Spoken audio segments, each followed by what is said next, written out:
our first section, Defend, we will first hear from John Seth Anderson. Seth is a historian at Boston University whose work focuses on the historical development of conversion therapy, largely in the 20th century.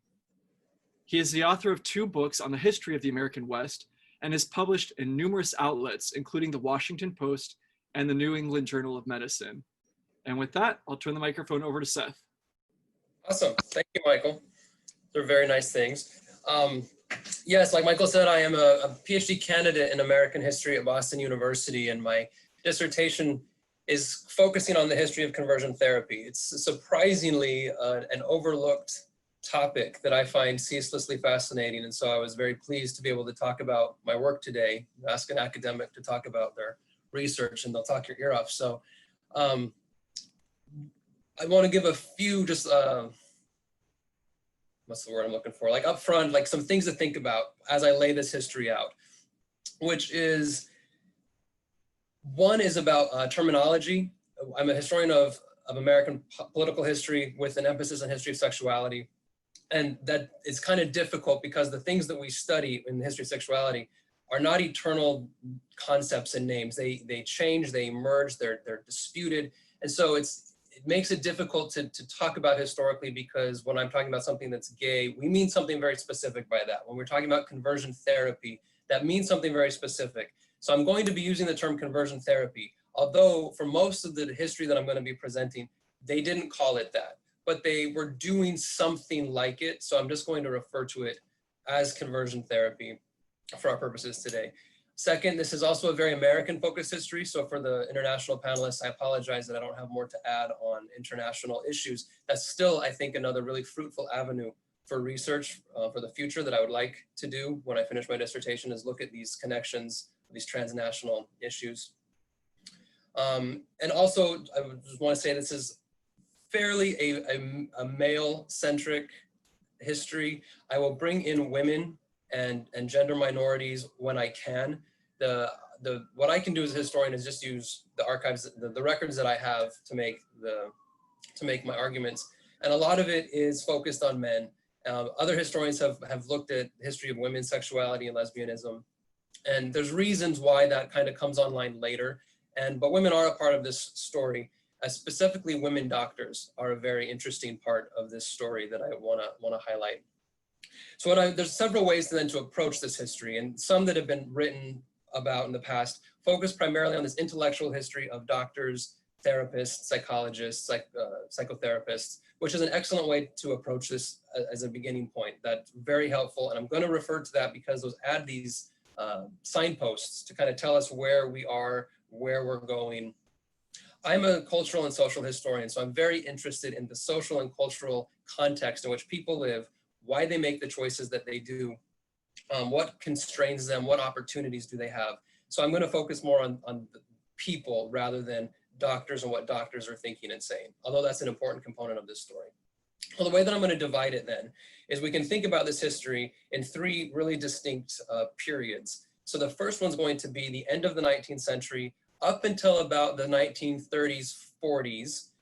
That transitions then into phase 2, about in the 1940s, 50s, up until the late 60s, early 70s. And then the final phase, late 60s, early 70s, up through today.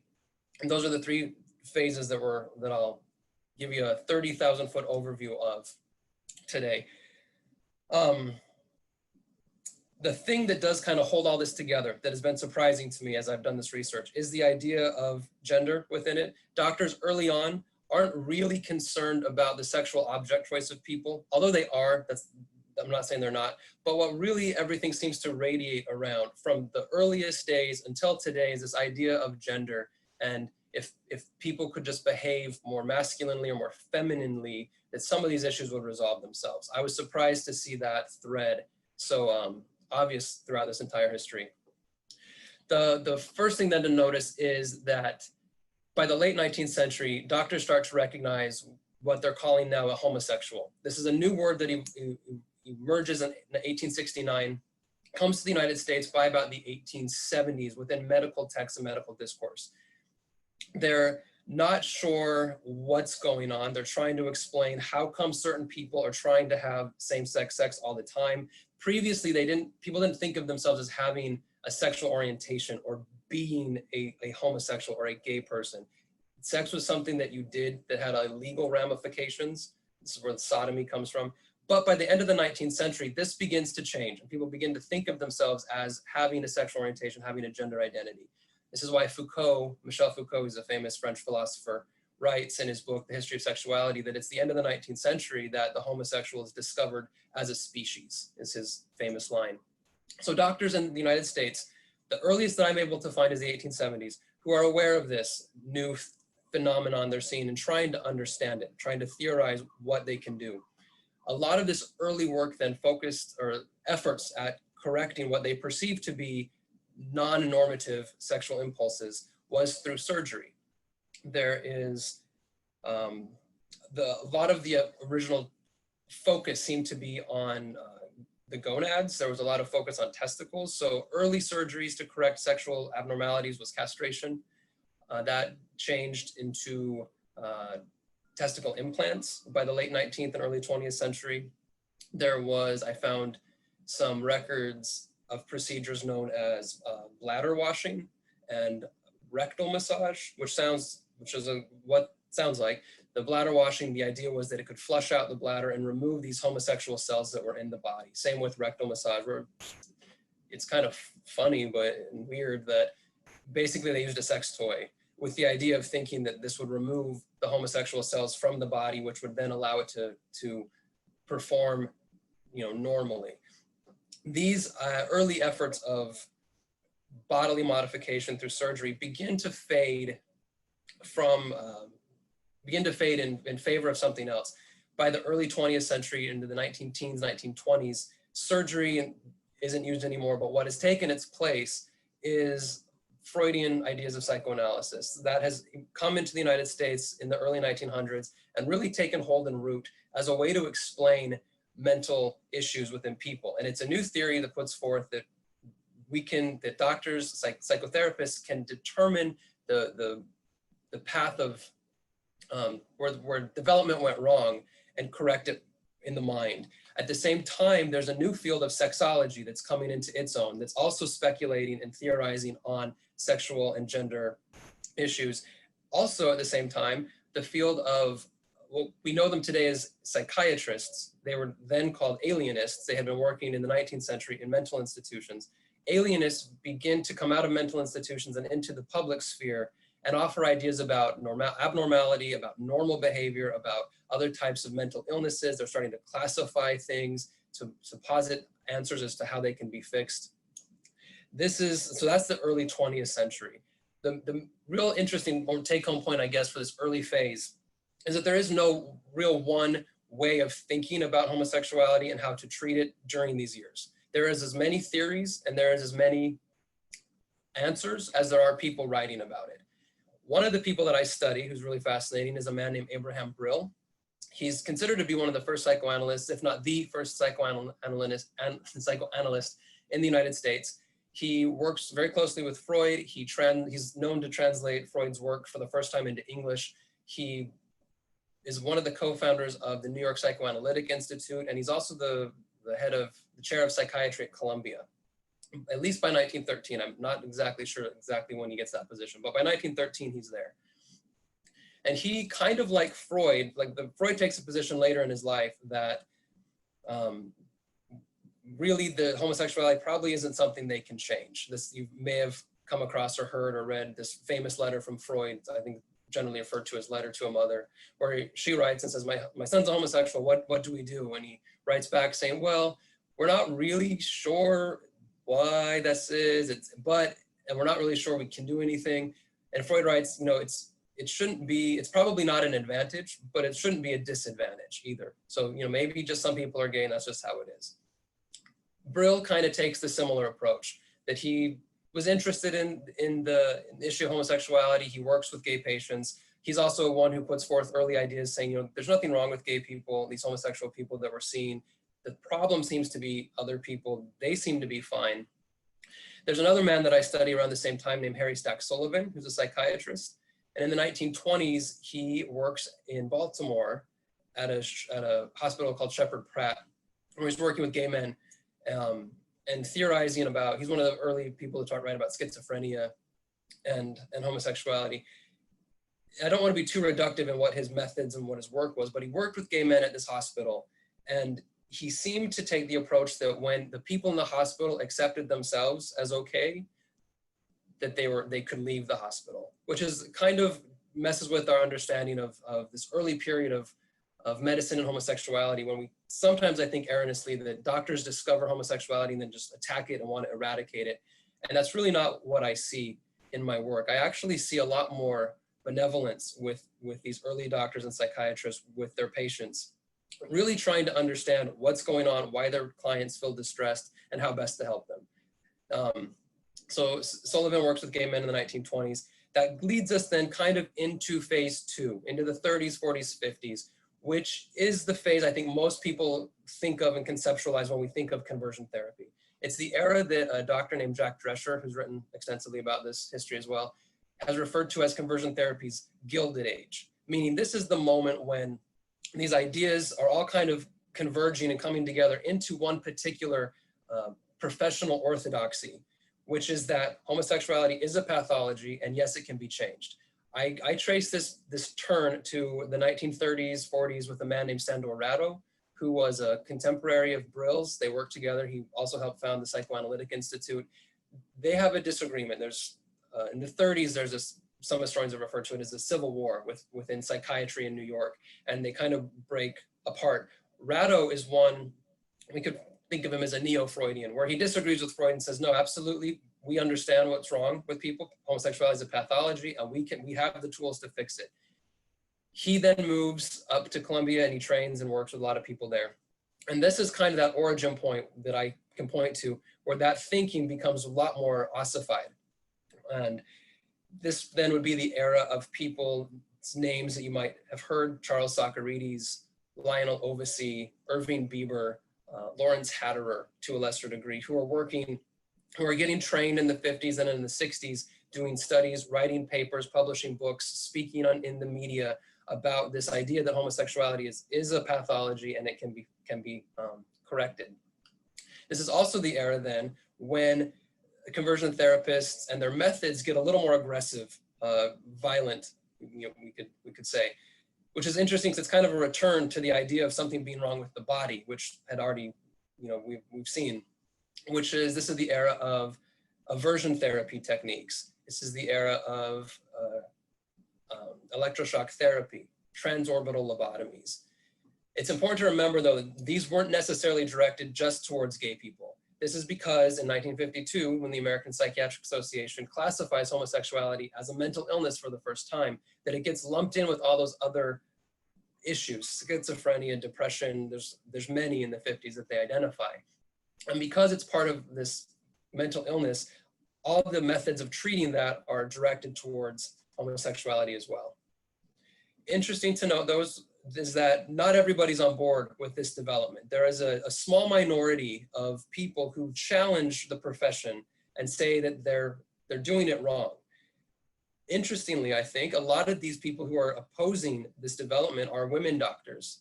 So many of us probably know the name Evelyn Hooker. She was the first to publish a study on gay men and come to the conclusion that there's nothing wrong with gay men. Like they're fine. In these studies that we've conducted, we can't tell a difference between straight men and gay men on this cognitive level. Well, she's famous for that, but she also trained many people. She was a professor in California. One of those women was a student of hers named Blanche Baker.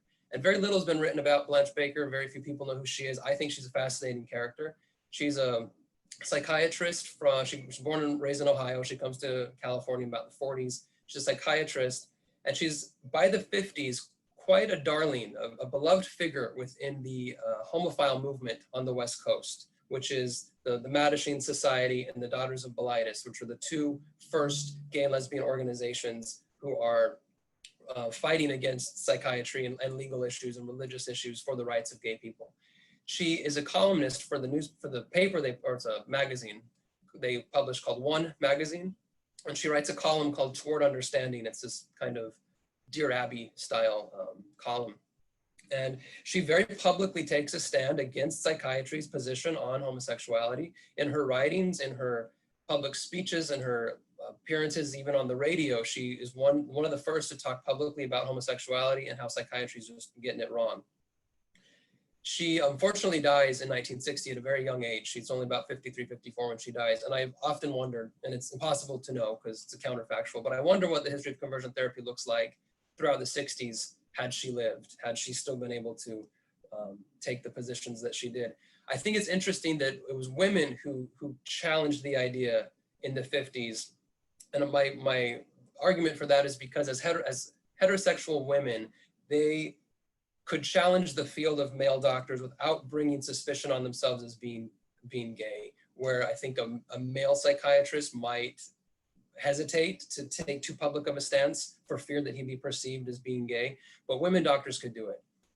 This is the same, during the 50s and 60s, there's another woman who's very fascinating, and she's kind of this bridge from this phase 2 into phase 3. Her name's Betty Brazon.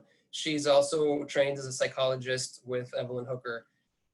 Throughout the 1950s and 60s, when she's a student, she's actually herself going to conversion therapy. She writes a memoir in the early 2000s where she details her experiences. And this was kind of a traumatic experience. She writes about being tied up to beds and being secluded. And it sounds very traumatic.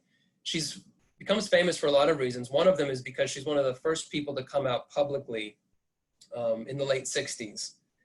And then she's also part of a group of, in this underground secret group of gay psychologists, gay and lesbian psychologists and psychiatrists who are working together at the end of the 60s to push against the idea of homosexuality as a mental illness. She's one of the founders of a group that they call themselves the Gay Psychological Association. They jokingly refer to it amongst themselves as the Gay PA. There's the APA and then they're the Gay PA. So she's known to take a stand, to come out publicly and professionally as a lesbian in the late 60s, to organize against the field, and to then open a practice and work with gay and lesbian people and fight against ideas of conversion therapy and sexual orientation change efforts.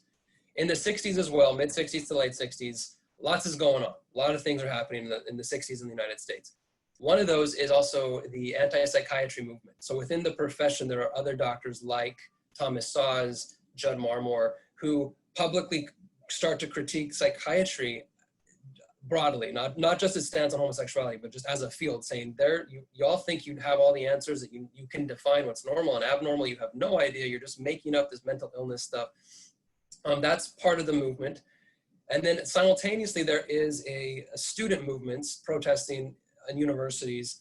The free speech movement at Berkeley, there's a bunch of stuff that happens at Columbia. Interestingly, I think, is that part of those student movements are gay student movements, gay student clubs that have organized on university campuses in the 60s, and they are also pushing back on the ideas of conversion therapy by 1965, 66, up into the late 60s and into the 70s. So by the time the APA removes homosexuality from the DSM in 1973, and that's a whole nother story. They remove it per se. It's not like they totally changed their mind on the issue. It's a whole other story. Secular universities begin to move away from promoting the ideas of sexual orientation change efforts. So they stop hiring people like Charles Socarides. They stop hiring professors who are teaching this and training their students in it, because now it's become politically and professionally very uncool to be promoting these ideas. At this same moment, something else happens, which is that religious universities and religiously affiliated and trained and credentialed people start to critique the APA and say, why did you abandon this, your work on this? For decades, you said this worked, and then you have all these studies that prove it. And then when it became politically, not cool for you, you moved away from it. We think it still works. We think there's still value to this. And they grab onto those ideas, lean heavily into decades worth of work, and say, we can still do this. If people still want to change their sexual orientation, we believe that this is a tool to do it. So in the late 60s and early 70s, we start to see this fusion of religiously affiliated professors, credentialed psychologists, psychiatrists, who fuse these ideas with religious theology. This then lays the intellectual foundation for what becomes the ex-gay movement of the 70s and into the 80s. By the 80s then, the idea of sexual orientation change efforts and conversion therapy has primarily become the property of the religious right. And it's a broad coalition that doesn't just mean Southern evangelical Bible thumping Christians. It includes Orthodox Judaism, it includes Catholicism, it includes Mormons. It's a broad spectrum of people who are credentialed and who are promoting these ideas in a kind of what I think of as a do-it-yourself kind of conversion therapy method. So it's not affiliated with universities anymore or hospitals. We're seeing it appear in parachurch organizations or within churches or within new organizations that emerged for that explicit purpose. Love in Action being one of the first and most famous, probably. Things like Exodus comes online in the 70s, 80s. Joseph Nicolosi's Thomas Aquinas Center, and eventually Narth, something like, and within Mormonism, there was Evergreen. There's a variety, I mean, this whole ecosystem, this whole network of this kind of do-it-yourself, unregulated, not really sure that it's really legitimate, that becomes this whole industry selling products to people who still say they want to change their sexual orientation and still being told that they can. So I will end this here because I think it's a good segue into the next section, which is about the Ferguson v. Jonah case. Jonah was another organization that offered these services to people who wanted, and pulling from the work of past psychologists. So to tell people that they could change their sexual orientation if they wanted to for a fee. This then opens the door to a whole legal analysis that I didn't really look at in my remarks here. But I'm going to be happy to hear from Lena and Tom to talk about the current state of the legal field as it relates to this cottage industry of conversion therapy that currently exists in the United States. So that was probably a ton of information flying very quickly, but I appreciate your attention. Thank you. And I will be on here at the end too. If anything wasn't clear, I'll be happy to take questions. Thank you.